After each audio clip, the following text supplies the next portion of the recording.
Hey everyone, thanks for joining us today on our expert interview series. Today I've got someone really special, John Folks. He's a guy that I've known for a long time now, a couple of years I think, and we've worked together in various capacities.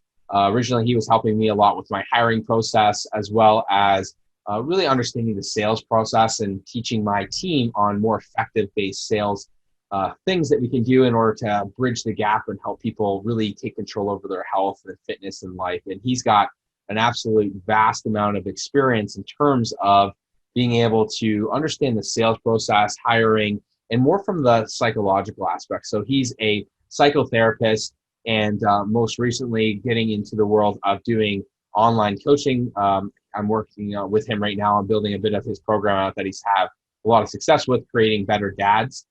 So I'm going to have him just tell us a little bit about himself, and ultimately we'll get into talking a little bit about sales and some of the psychological aspects of it to help you bridge the gap and getting more patients and clients onto your schedule, into your business, and really creating that culture. So John, thanks for joining us today. Tell us a little bit about yourself for those who don't know you, and just kind of what you do now and how you came to be. Well, yes, and thanks for having me spend time with you and all the listeners or watchers or viewers. And it's been a great opportunity to work on both ends of the relationship with you. Just one thing I wanted to share is going back to where this all started. Looking at almost 35, 36 years ago, I decided I wanted to not have, pencil neck legs. So I started to go into the gym because being a runner wasn't really looking to make me look any better on the beach. So I ended up going to the gym to work out. After a while, I got sort of the fitness bug and started to work out and started to train people. And one of the things that was really interesting is that when I started to train people, I thought that it actually had to do with the program, right? I got the best programming. Of course, you need a program that's going to work.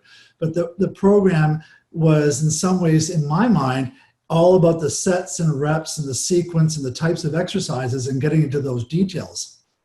But what I found is after a while working with clients, it was interesting. The pattern that I was starting to see was that, first of all, when I'd ask them, like, do you want to get in shape? Yes. Is it really important for you? They say, yep, it's a 10 out of 10. And then I say, do you have a general idea how to work out? And they kind of knew that, yes, I've got to do a little bit of cardio, get some strength training, work on my flexibility. And I guess I've got to kind of watch what I'm eating, drink a little bit more water, and cut out the junk food. So they kind of knew what they needed to do. So I said, okay, so let me understand this. You kind of know what you need to do, and you really want to get the result, right? And I'd say, okay, then why haven't you been doing it? And probably 9 out of 10 times, and most of the time people said, actually, well, I'm not motivated. I don't feel like doing it. And so the light bulb went off and realized this is probably just as much around coaching than it is about diet and exercise programs. So in some ways, it was about working with clients through the emotional blocks that they had. So that way, if they could actually work through what they were feeling and shift how they're thinking, then they could actually follow a program. They could actually stay motivated and be compliant. And so fast forwarding, going into running fitness clubs, producing $25 million a year in personal training, working with 300 trainers all at the same time, what came out of that was not just working with clients, but also working with staff.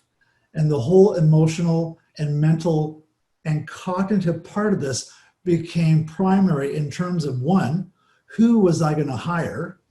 Two, would I be able to actually motivate them to follow through on what they needed to do?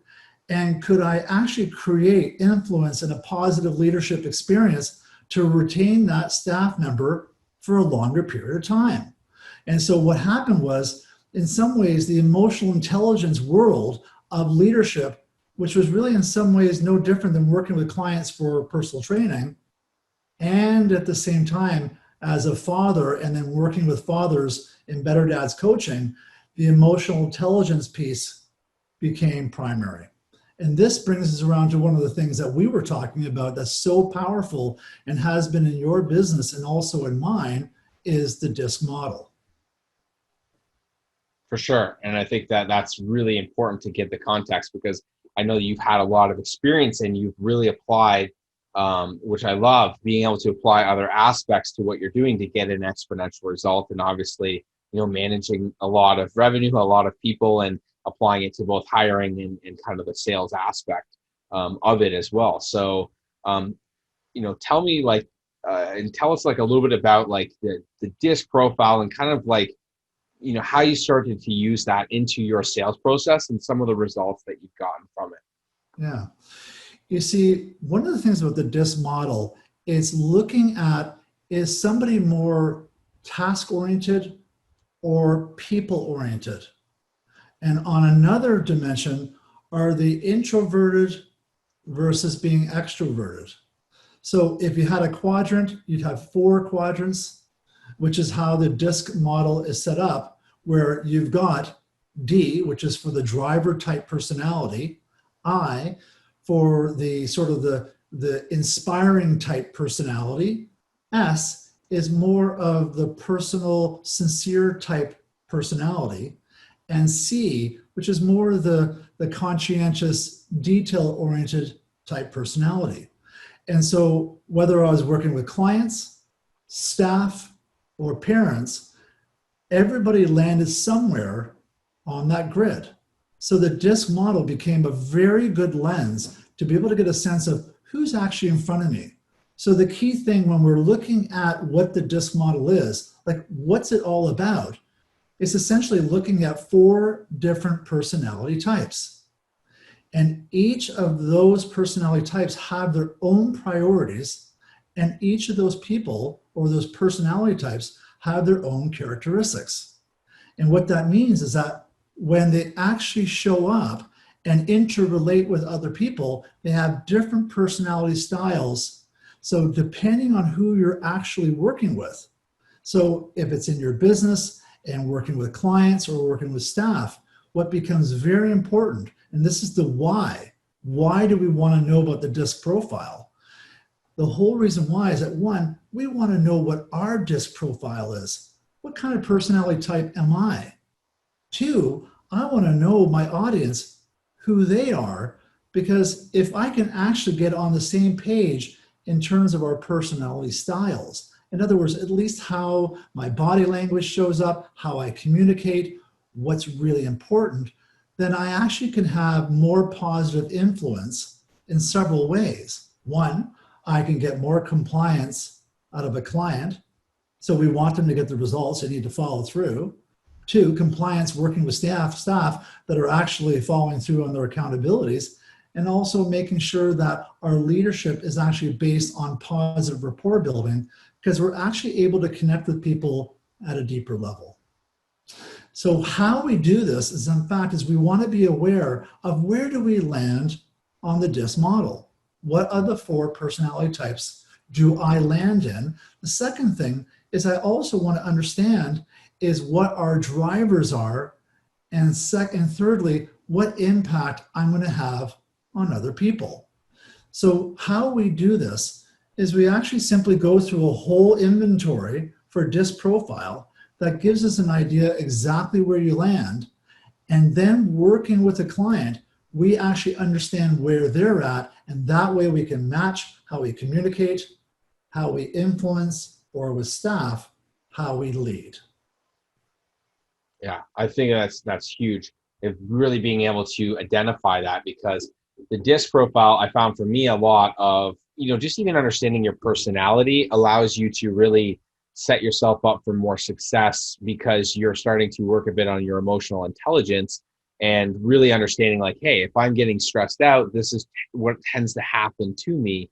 Or knowing that staff, hey, if staff get stressed out, this is kind of what happens to them, or really being able to navigate around. So I think that it's been a really big component to both hiring as well as, your current staff and your sales process and everything, of really understanding along with yourself. So maybe let's touch a bit on those different types of profiles and giving a little more context in terms of, potential patients, let's say, who come in, and how we can kind of utilize it to tailor the experience for them, as well as the whole sales process. So that way, if you've got someone who's coming in, let's say a specific personality, they're going to respond to different techniques or different wording and tonalities and so on instead of other, for example? Yeah, that's a really good segue into, if I'm working with the staff member, I'm working with a patient, or I'm also working with a client, for example, in a personal training studio. I mean, every day, every communication is in some ways a sales opportunity, and not so much about we want to close the deal, but to actually really strengthen that relationship so that we have loyalty and we have retention over time.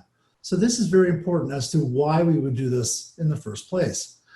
When we look at the 4 different personality styles, the first one that comes to mind would be of the DISC model would be D. And D stands for a driver personality. This is the type of person that is very solution focused. In some ways, they're more about the task and getting the task done. Although they are extroverted and they're outgoing, what they're trying to do is they're trying to drive to get a solution. Really, the only thing that they're interested in is what's going to happen and by when. It's really numbers and outcome focused. Results. It's about results. Exactly, Brad. I don't know anyone like that. What to think about that? Yeah. Those who are smiling most here. Mm-hmm. So importantly is that, Brad, this is important. When you've got a client, you've got a patient, a staff member in front of you, just actually having a conversation with them will give you an idea of what personality type they are. So when we're talking about somebody who's going to be a driver type personality, we know one of the things is that they're the type that says, okay, let's get to the point. Tell me exactly what I need to do and what can I expect and by when. It's the what and when type personality that you're going to see them being very short in how they communicate, very direct to the point. They're going to be almost in some ways like they've got edges. They're really clear on the outcome. They really want to know what they're going to get and by when. They're looking for essentially is certainty that if they're going to invest their time and money, that you can deliver. So in this particular context, the one thing that they're not going to respond to is wishy-washy, warm and fuzzy, too much in terms of sort of the relationship building part. They're looking at saying, you know what can you do for me? And that way, if you can identify through the way they communicate, they're very direct in their communication style, then you can adapt to that no matter what personality style that you are. So number 1 for DISC is going to be driver. Number 2, the I stands for inspiring. These are people that are typically the bigger picture.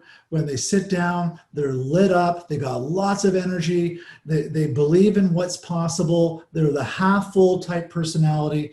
And in some ways, it's more to do with why we're going to do this and the bigger picture, and to be completely motivated. They're almost leaning forward in your chair with lots of energy about let's make it happen.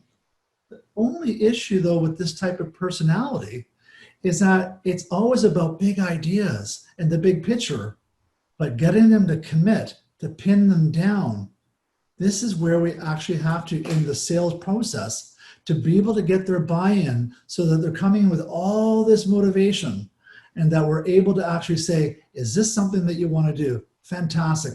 Let's get you started. Now, why am I saying that so directly? Because that's the part that they lack, is actually pinning it down. So if we can identify that personality coming in, then we can in some ways reel them in, use all that motivation to get them to say yes, and then say, okay, when? So that's really important. Now, let's talk about other personalities that are also people-oriented, but they're a little bit more introverted. And if you even look at how or listen to how I'm communicating right now, the personality style that I'm actually exuding is different. They're going to be more personable. It's more about the personal, sincere connection. What they do and most respond to is that you, as the salesperson or the leader, they're interested in building a personal relationship. It is in some ways about the warm and fuzzy. They're more interested in how we're going to do this and who's going to do this with me. How is that going to look in terms of having a partnership so that we can both cross the finish line at the same time? But the energy is very different. This is in some ways where somebody's not going to be quite as expressive. They're going to be a little bit more withdrawn. Their hand gestures going to be a lot slower, and they really want to make a warm connection. And if they actually feel that warm connection, they feel safe. They respond, and they have trust that this is somebody that they can actually believe in, and they're more apt to actually commit, to make that decision because they believe that they're in a safe and secure partnership. That's where an S personality is really, really strong this way, is in the relationship building. Now the last, and this will be typically the accountants who come in and they really want the facts and figures. And this in the DISC model would be C, stand for conscientious. They're really detail focused, and they are typically the reserved type personalities, and you'll know them when you walk into the office. They're sitting there leaning back in their desk and their arms are crossed. And what they're looking for is, does Brad have the spreadsheet to show the whole process of how it's going to look? It's all about the how, and it is also about what is going to be done. They want all the information. What is king here is information. They would rather have information overload. They need more information because, and this is where they get bogged down, is that often, we probably have all noticed this, is that, we get, what do they call it, essentially paralysis by analysis. They get so much information at the very, very end of it, and this is what they want. Typically, they'll say, okay, well, thank you for all that information. I'm going to take, oh, Brad, can I have those documents? Or can you print that report off for me? I want to take it home and I want to analyze it. The tricky thing here is they don't actually take action until they've thought it through. But if we're going to be actually selling or motivating somebody who's got this personality type, we've got to be tangible. And then we've got to be able to shift them into making a decision today, in which we're going to talk a little bit more briefly briefly about it in a moment. But the point is, this personality style is about the details. Love it. So to add to this is that we want to make sure that when it comes to the DISC model, the D personality, we've got to get to the point. When we're talking about somebody who's an I personality, inspiring, we've got to be motivating. We've got to have this talk about believing in their best and what's possible, and let's make it happen now. When it comes to the S personality, we have to have empathy and warmth. And when it comes to the C personality, who are conscientious, it's just about the facts. I think it's a great summary. And that's a lot of times people don't even think about this and how much it can even impact, but they see a patient as a patient, and it's like they have, tendencies to lean towards one section of being a DISC personality type. And we need to be able to modify ourselves. So the more that we understand about ourselves and the more emotional intelligence that we have, the more that we can actually connect with those people to be able to get them into plans of care or the package of training or whatever it is that you're selling, even just in the hiring process or your staff or joint ventures or anything. So this has a massive application. I think it's absolutely one of the most critical aspects in terms of sales, besides like the actual technical. People are saying, well, the sales process, this is the way you do a consult and everything. And it's like, even before we get to that, we've got to set ourselves up for success by having the right atmosphere, the environment, and protruding our really how we're seen and perceived by those people, so that ultimately we're able to bridge the gap. And we're not doing it from a deceiving way. We're doing it in a way that they can make a decision and also connect with them on a way that they're able to do the homework that we need them to do,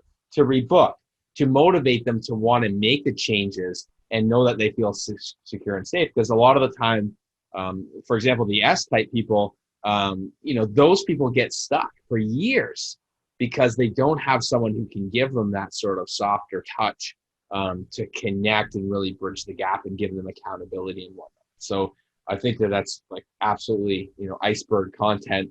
And I think it's really important to know, and you probably touched on this, that not everybody is 100% D or C or S or whatever. There's kind of nuances, and that can change a bit with their environment or their kind of other states that they get exposed to stress and so on, right? Well, absolutely. And I think that everybody is always a blend, but typically people will present with what we call their strong suit. So one of the things that I recommend when it comes to the sales process is that when somebody comes into your office, let's just say, for example, you've done a body composition analysis, you've done some postural assessment and whatnot, and you're looking at developing a treatment plan. One of the things that's very important, and rapport building happens right from the very beginning, but there has to be an opportunity that you actually sit down with the client and you take all the forms, you push them aside, you turn off your computer, no distractions, and you actually turn yourself to the client and you have a conversation. You may just ask them the very simple question, tell me a little bit about why you're here. Why is this important to you? And, okay, if you got that result, what would that mean to you? Okay, what are some of the things that have been holding you back? What are some of the things that are missing for you? When we actually listen to them answer those questions, we're actually trying to also listen as to how they communicate. If you've got somebody who's sitting up in their chair and they're really direct and it's about the what and the when, if anything, and I love what you said, this is not about being manipulative, but it's actually trying to blend with that personality, even if it's not your own. So for example, let's just say, for example, that I am an S personality type. It's about feelings, it's about warmth, it's about an interpersonal connection. Well, if I show up in a sales process with somebody who's a driver, I'm going to actually irritate them because they're going to be perceiving me trying to build a warm relationship. Oh, I can see how that's important to you. And it's all warm and fuzzy. And they're going to be so irritated. They're going to want nothing to do with you. Well, here's the problem. We're actually doing a disservice to that client.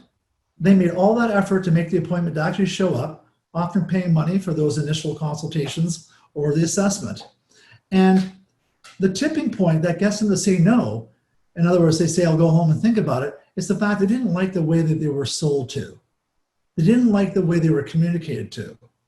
So in some ways, this is not about being unscrupulous. It's actually how do we do the best service possible for the client.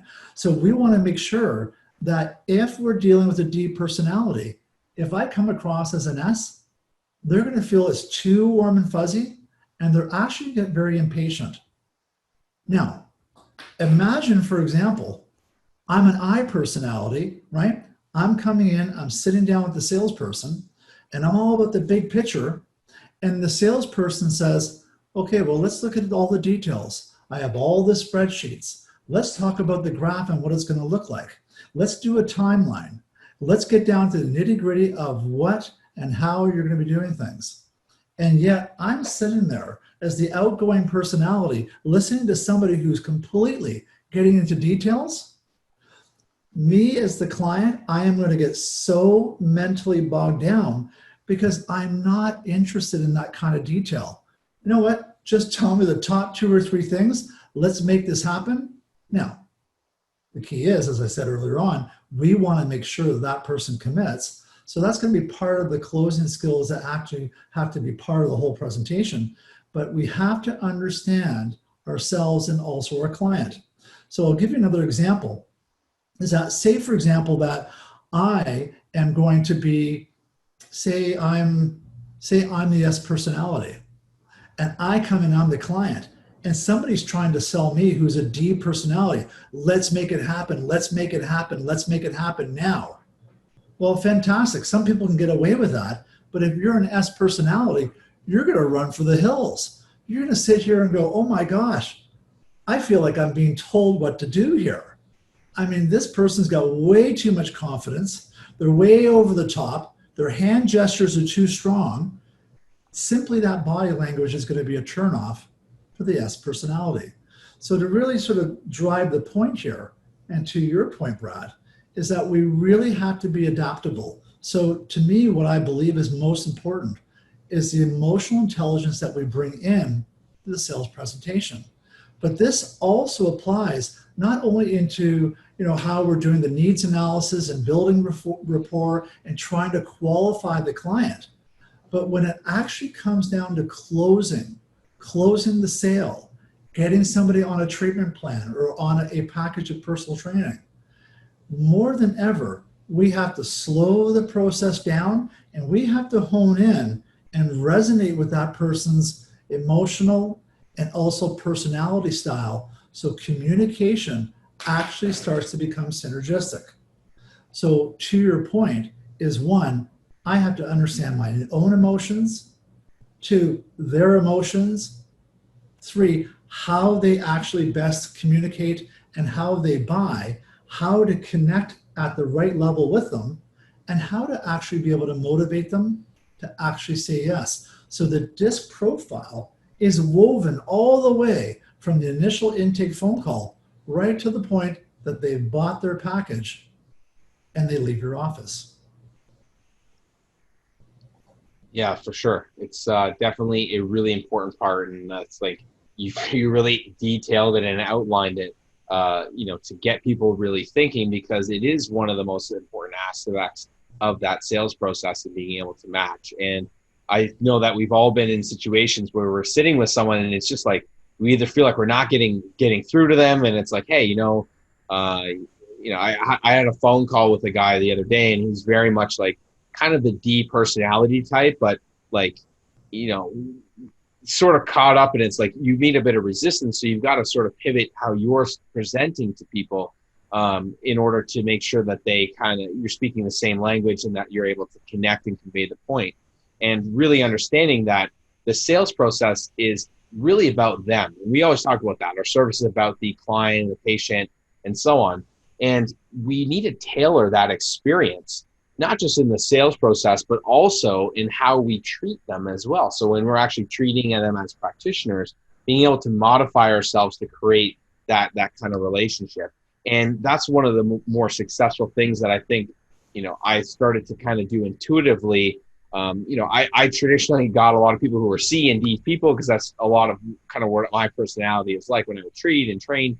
But I was really able to charge more money and create a better experience, because I was attracting and communicating in a way that was basically cutting out all the competition to some degree, because I was tailoring a more specific experience to that person.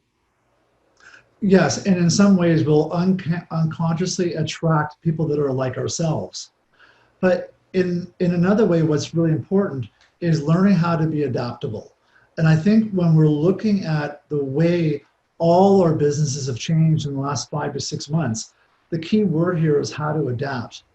So we have to adapt. And I mean, even looking at the reactivation programs that you put out, to be able to give people different ways of looking at how to do their Facebook marketing, how to leverage their lists and whatnot, it's all about adaptation.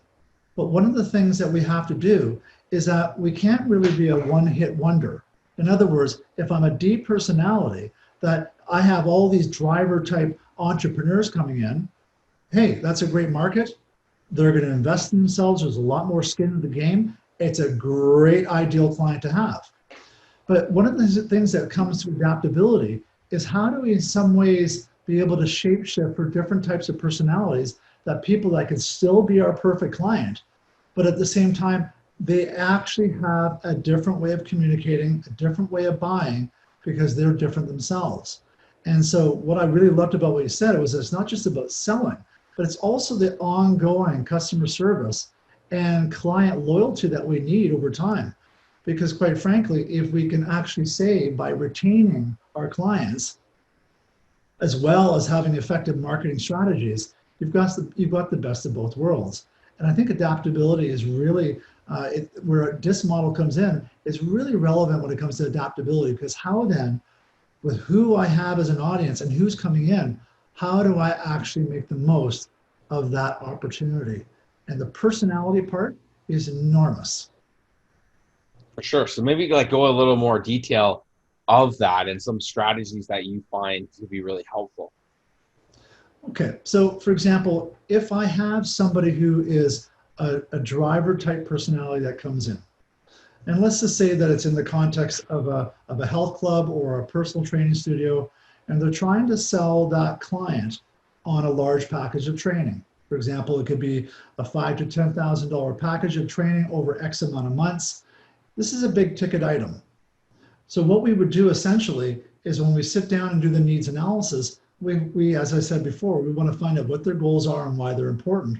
But I also not only want to listen to the content, but I also want to look at the context in some ways. How is it being delivered to me? And in that time, what we would do is that we would match and mirror. If I've got somebody who's leaning forward and using a lot of hand gestures, I'm going to notice that in the very beginning when I ask just a couple of questions. What are your goals? Why are they important?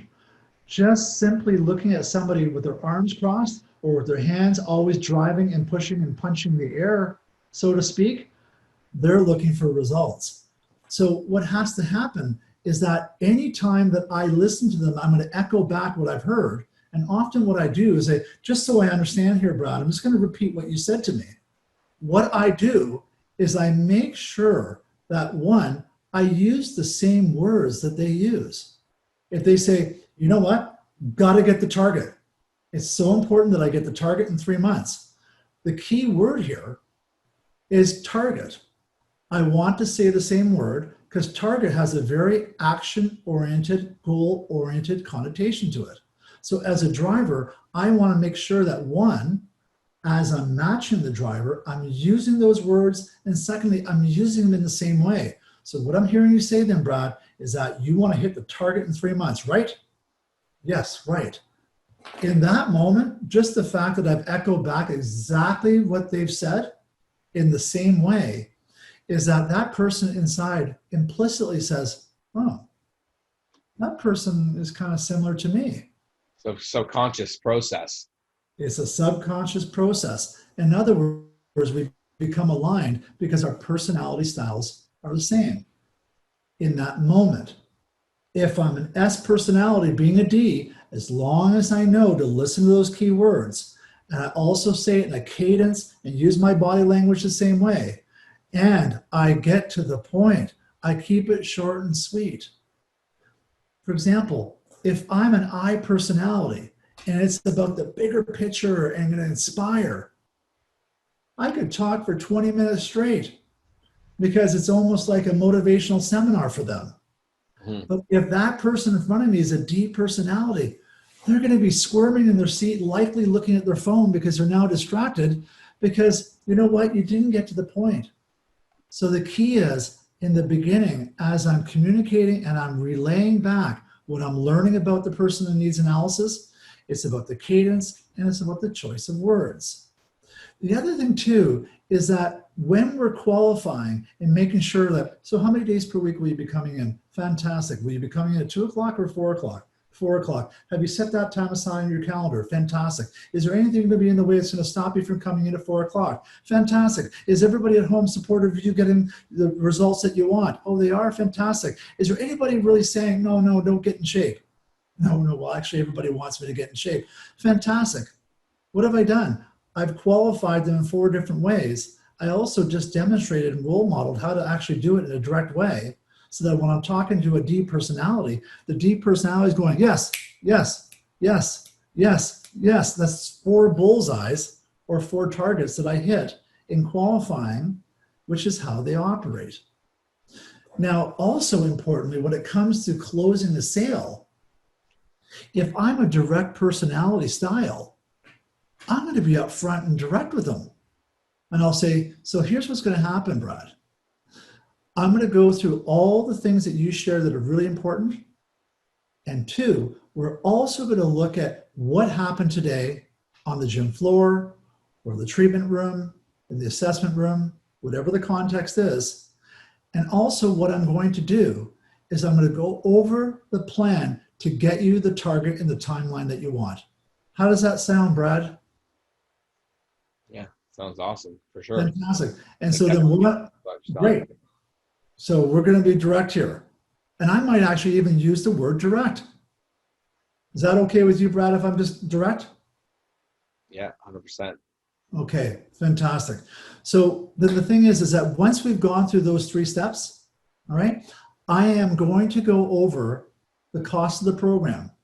I'll set it up for you. So you'll have a couple of options to get you started, and you can choose what's going to be best for you, and we'll start working towards your target. How does that sound? Love it. Now, time out for a moment. I know I'm role playing here with myself, and so it's a bit contrived, but here's the important piece. If you've been with somebody for a half hour, 45 minutes, an hour, and you're now getting close to wrapping up and you're doing a summary of your presentation, you're going through their goals, what happened, what's the plan, they're really bought in that far in the fact that you have actually built a case for them to get the target. But more than ever, what I want to do is I want to exude a very get to the point type personality style. It is about the what and the when, and that's how I actually have to close the sale. The way I actually did it with you in terms of the role play, Brad, is I was actually very direct to tell you, I am going to go through the prices. I am going to give you a couple of options. And at the same time, with those options, you're going to get a chance to choose which one's better for you. And I also said, and then we're going to get started working towards the target. How does that sound? Well, in the moment, the client says, oh, it sounds good. Guess what they did? They just gave you permission to be direct, to get to the point, and to sell them the package and for them to get started. But if I took another approach where I was very slow, very methodical, very warm and fuzzy, we're going to work together, we're going to make this happen, and this is how we're going to do it, and get into the detail. Exactly how I side is the true sign of when a D personality is checking out. So this is really a top to bottom example of how we look at all the stages of building rapport, doing a thorough needs analysis, qualifying, doing the assessment, summarizing, doing your price presentation, and the close. But it's all in the context of the DISC personality. So that way I show up and do what is called, the most important part of this is called the platinum rule. It's not the golden rule. The platinum rule is that I sell based on how they want to be sold, which will be dictated by where they are in the DISC profile. I do not want to sell based on the golden rule, and that is to sell them on how I want to be sold, because I'm the one that's not being sold here. The client or the prospect is. So the last thing I'll leave you with when it comes to the DISC profile is that we understand what it is. It's looking at the different characteristics and the priorities of each of our clients. They have their own individual personality. Why do we want to do this? To better communicate and better influence. And how do we do it? Is know your own DISC profile, know their DISC profile. How do you match it together? We've talked about some communication tips on how to do that and what to look for, and then embed that throughout the entire 6 to 7 steps of the sales process, all based on the platinum rule. And that is to sell them based on how they buy, how they want to be sold. And that way you've got the best customer service and sales experience and closing ratio. How does that sound? I think it's awesome. And it's like such a crucial part of what I always say. It's like, number one, we know that people want to buy solutions and not a service, right? Which you can kind of get to in a sec. But also it's like creating an experience for them.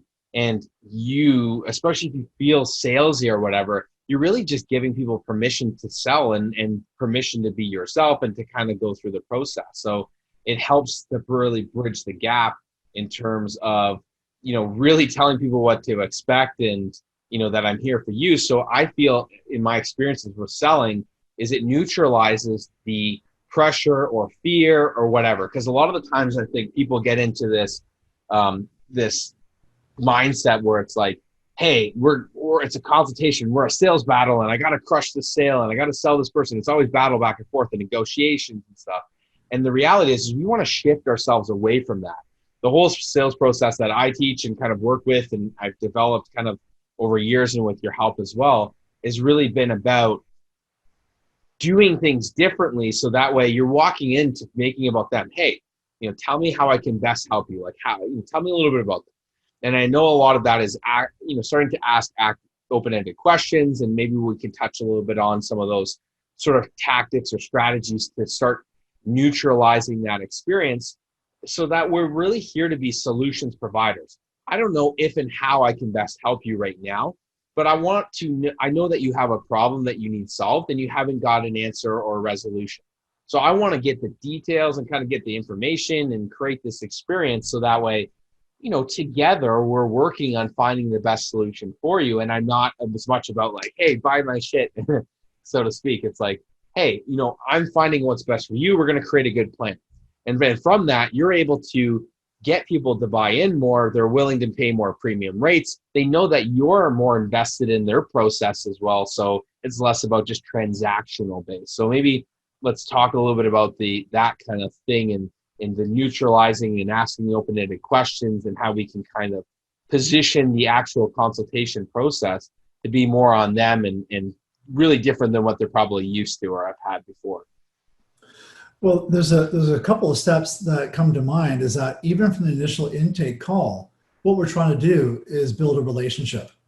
And as much as we want to be solution providers, we have to actually look at it from what's going to motivate the client. And essentially, we know the difference between pain and pleasure, where in some ways, some people will actually say to you, I want to be the best on the beach. So in that regard, they've got this picture in their mind about, being the best on the beach, and it's really inspiring for them, and it's really excited, and they're motivated by pleasure.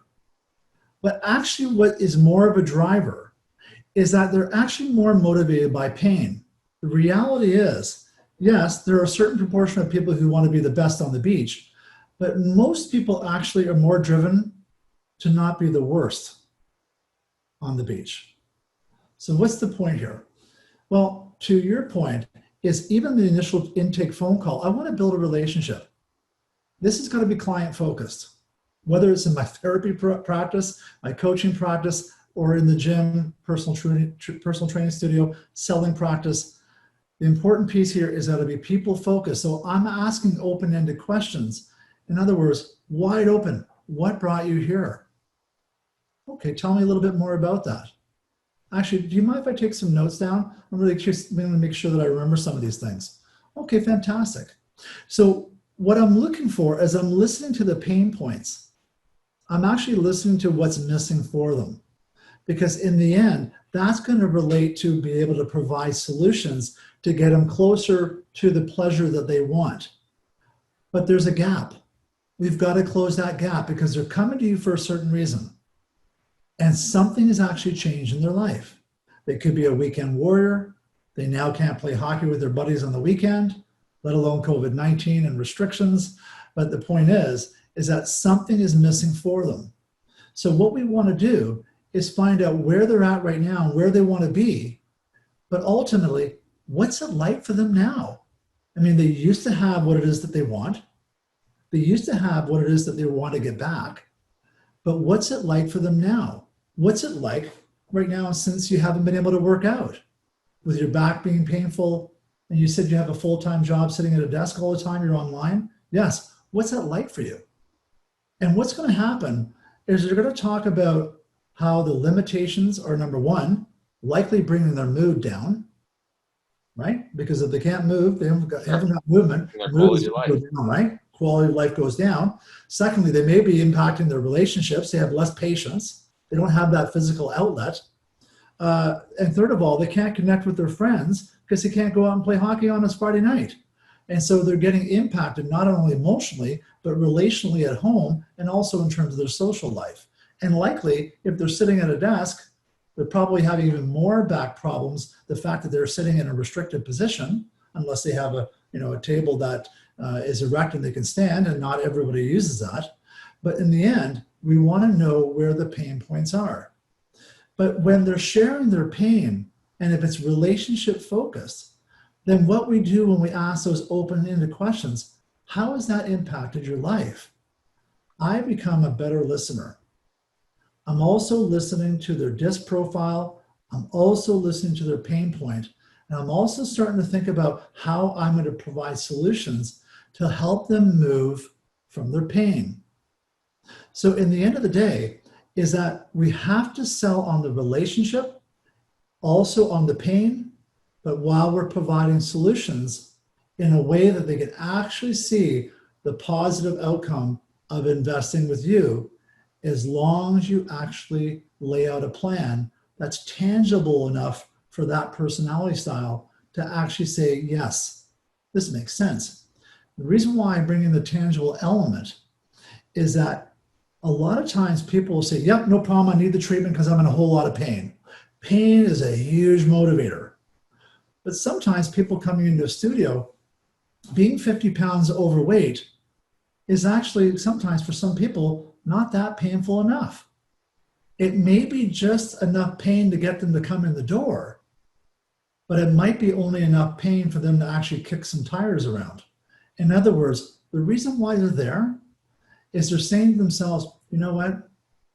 I know I should go to the studio. I know I should go to the clinic. I know I should do something about it. The key word here is should, but there's not enough pain. Even when a doctor says, John, your blood pressure is high and, you're 30 pounds overweight, you got to get to the gym.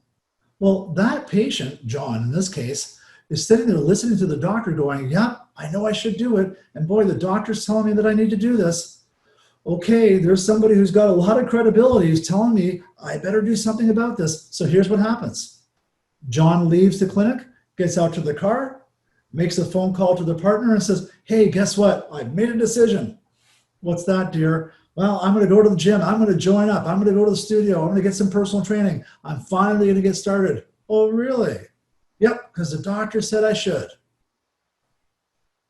And then about 3 or 4 hours later, they pick up some donuts, they go back home, and they forgot all about it. Because the should was not a must. It wasn't painful enough. And often when we're sitting down with somebody, they're talking about a lot of shoulds. This is why open-ended questions, this is why knowing the DISC model is so important, is to really find out where their pain points are, and that way we can speak to, is this somebody in the world of should, or do I need to shift them to a must? In other words, if another year goes by, John, and you gain another 10 pounds, and you're not able to move even as well as you are now, and you have more back pain, what's that going to be like for you? Oh, no, it can't happen. Well, but what would it be like? Well, I don't know. It's going to be kind of difficult for me to actually sit at a desk, and I got to sit at a desk for 8 hours. I have a sales job online, and I don't have the luxury of just walking around all day. So how important is it for you to get this result then? I'm asking that question right on the heels of them actually imagining what it would be like if they got further out of shape.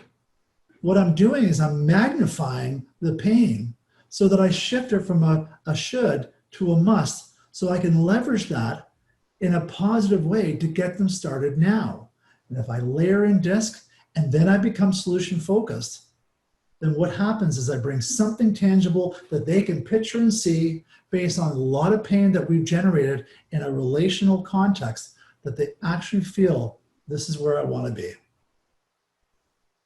Awesome. I think that's such a good way to sort of summarize and be able to give more context in terms of being able to position it and really to get people to think. It's like, listen, we need to slow down the process and make it about them and really understand what's going on. And I think that part of developing as a leader itself or yourself is about being able to understand you as well as your environment. And often I talk to practitioners and other business owners that just get so narrow focused, they don't even understand what's going on with themselves. And that becomes challenging because then you sort of run on autopilot and you're being transactional. Like you're not actually investing the time to really think and create that experience for that person. And that's really a big component to what, allows you to have a successful business or have staff that are, work well with you and towards the culture of the business and have more fulfillment in yourself and even just the relationships outside of even just business, but having personal relationships with friends or, wife or husband or whatever that looks like for you, you're able to have that deeper dynamic. So I really appreciate you sharing those tips. It's been absolutely awesome. Well, if I could just add one more thing. Of course. Well, you brought something up that's really important. When I'm actually working with fathers, entrepreneurs, executives, one of the things that they struggle with is something that you brought in initially, and was the emotional intelligence piece. That typically they don't even know what they're feeling themselves. And so they're going through their day-to-day. They're wondering why the communications are not effective. They're wondering why they're not handling stress. They're blowing their brains out, and they become that leader that everybody wants to avoid. And so what we're seeing here is kind of an unprecedented time where the father, the entrepreneur, even the mother, who's also an entrepreneur, they're struggling with, how do I manage all these transactions? But how do I make it personal? And how do I make it in a way that is relational? And what I mean by relational is that we have to be able to know where we're at emotionally. So the three emotions, and anybody listening to this can probably detect, it's usually either mad or glad or sad. Those are the easy ones to notice. Another way also is frustration and anxiety.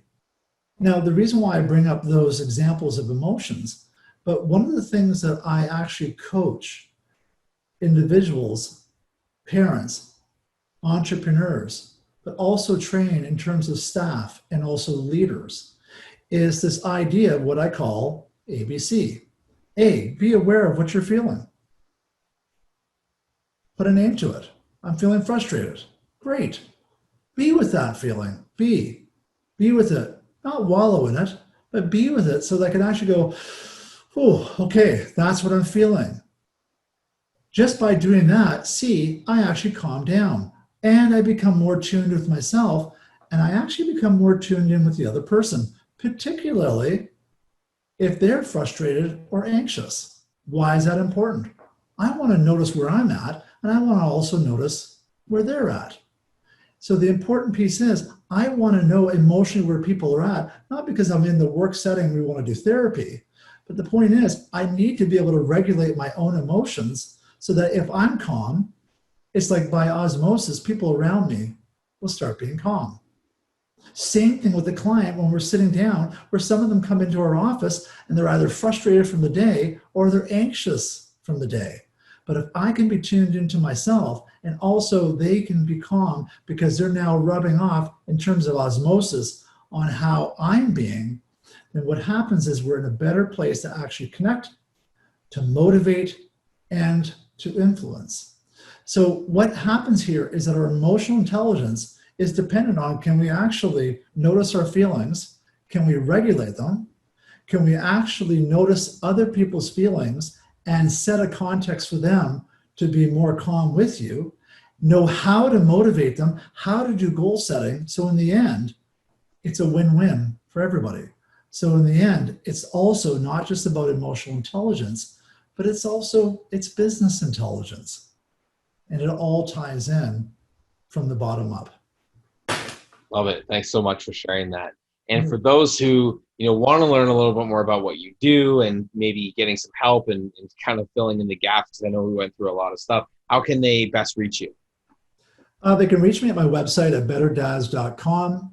And so I do psychotherapy, for individuals, couples, and families, but also there's a primary focus on working with dads, entrepreneurs, executives, gentlemen who are struggling on balancing out family and the commitment of work and still living a full life. So there's coaching involved in that, and that's the Better Dads signature 9-week program that I do offer.